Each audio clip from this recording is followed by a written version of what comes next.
நம்ம சேனலில் காளி நாடகம் பார்த்துட்ருக்கிறவங்களுக்கு கண்டிப்பாக தெரிஞ்சிருக்கும். சமீப காலமாக என்னால் வீடியோ எடிட்டிங் பண்ணி போட முடியல. ஏன்னா எல்லா வீடியோஸுமே பிளாக் பண்ணியிருக்காங்க. அசௌகரியத்துக்கு தயவுசெய்து மன்னிச்சிருங்க. முடிஞ்ச வரைக்கும் ட்ரை பண்ணுறேன். தொடர்ந்து உங்களோட சப்போர்ட் கிடைக்கும்னு நம்புகிறேன். விநாயகர் எவ்வளவோ சொல்லியும் கேட்காம முருகன் கைலாயத்தை விட்டு கிளம்புறதோட போன எபிசோட் முடிச்சிருந்தோம். இன்னைக்கு எபிசோடில் அந்தகனை காமிக்கிறாங்க. அந்தகன் இப்போ நடந்த விஷயத்துக்காக என்ன பழி வாங்குறதுக்காக கார்த்திகேயன் இந்த இடத்துக்கு வந்தாலும் வருவான், அதுக்கு நான் சரியான பதிலில் கொடுப்பேன் அப்படின்னு அவனே ஏதோ கற்பனை பண்ணி பேசிட்டு இருக்கான். ஆனால் அவங்கிட்ட வம்பழுத்திட்டு இருந்த அந்த அரக்கன் சொல்றான், சிவனோட மகனை பத்தி கேள்விப்பட்டதுமே இவன் பயந்துட்டான் போல இருக்கு அப்படின்னு சொல்லி சிரிக்கிறான். இப்ப அவனோட உருவம் தெளிவாவே அந்தகனுக்கு தெரியுது. உன்னோட சக்தியை வீணடிக்காம பயன்படுத்தினா குரு மகிழ்விக்க முடியுங்கிறது தெரிஞ்சும் ஏன் இப்படி பொறுப்பு இல்லாம இருக்க அப்படின்னு அவனை தூண்டி விட்டுட்டு இருக்க. அவன் திரும்பவும் அவனுடைய வாயிலிருந்து ஒரு சக்தியை உருவாக்கி அவன் மேல் செலுத்தவும் அவன் தடுத்து நிறுத்திட்டு அந்தகன் சொல்றான், இதனால எந்த பயனுமே கிடையாது அப்படின்னு சொல்லிட்டு, என்ன தாக்குறதுனால எதுவும் ஆக போறது இல்ல, உன்னோட சக்தியை வச்சு நீ சொர்க்கத்தையே ஜெயிக்க முடியும் அப்படிங்கிறான். அதுக்கும் அந்த அரக்கன், உனக்கு எப்படி என்னை பத்தி தெரியும் அப்படின்னு கேட்க,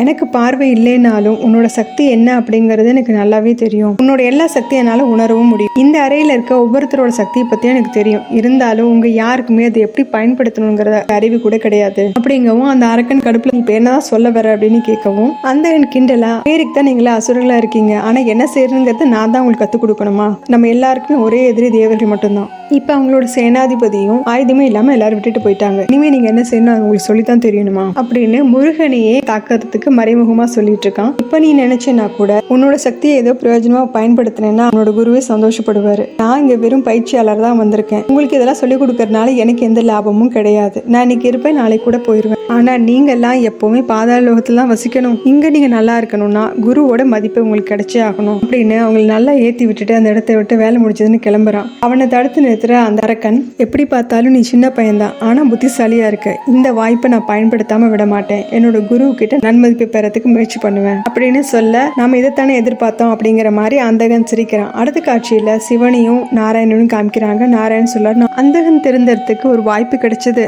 ஆனா அதெல்லாம் உதறிட்டு அவன் இருளை நோக்கி போயிட்டு இருக்கான். அவனை சரியான பாதைக்கு திருப்பறதுக்கு வேற வழியே இல்லையா? குரு உஷானாவால கூட முடியாதா அப்படின்னு கேட்கவும், அவன் கெட்ட நேரத்துல உதயமான போதே அவனுக்கு கெட்ட எண்ணங்களும் வந்துருச்சு.